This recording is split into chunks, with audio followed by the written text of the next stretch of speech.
For centuries, education equaled ex cathedra teaching in a classroom. Students then processed the new knowledge individually at their desk. Today's learning is hybrid, and it's everywhere. Some learning takes place individually, some in group. Some learning happens in face-to-face settings, some online. It can be a combination of learning in small groups, watching video lectures or tutorials, participating in discussion fora, co-writing reports, learning from an expert in apprenticeship, following an online course, playing games, discussing subjects on Facebook or LinkedIn, tweeting on a specific subject, collaborating online, etc. But what are students actually doing when learning in autonomy? How do they learn? And do they use learning resources as intended by the course designers or teachers?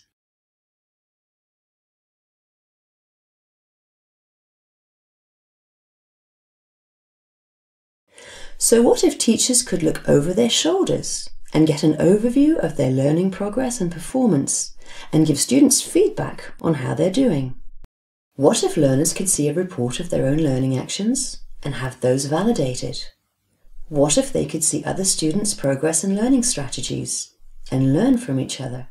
This is what learning analytics is all about. It consists of collecting data about learners in their context, measuring and analyzing this data, and understanding and optimizing learning and the environment in which it occurs. Most schools and universities use a learning management system, or LMS, to share learning resources, communicate about the program with teachers and students, share time schedules, and handle administration of learning. But not all learning takes place in an LMS.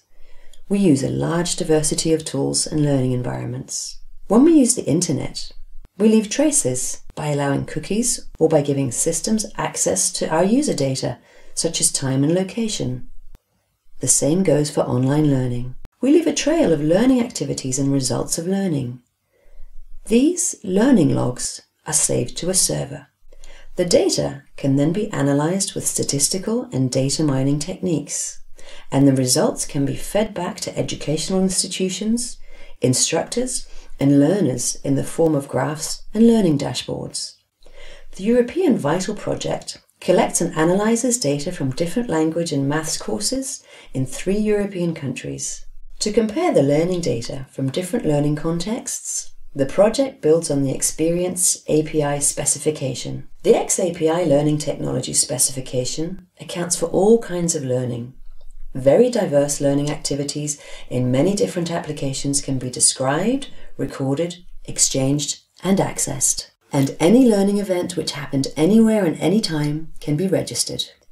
According to the XAPI specification, a learner's activities are logged in activity statements. Statements consist of an actor, a learner, a verb and an object, and optionally a result and a context. With this vocabulary, very diverse activities can be tracked, including many details about the learning context.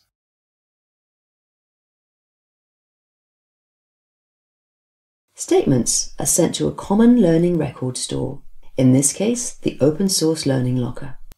An LRS is an archive that can receive, store, and share learning data. Learning actions and experiences by a user in XAPI supported learning environments can be combined and accessed in the LRS and analyzed flexibly in the LRS, in an LMS, or in any reporting tool. When conclusions from the data analysis are reported and visualized in a dashboard, students can see whether they're on track and whether they're getting better grades.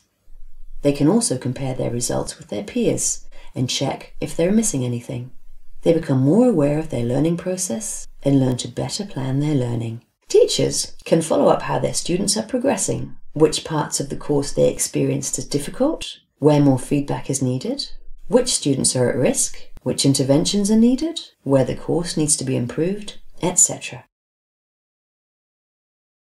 For more information about the VITAL project, check out our website.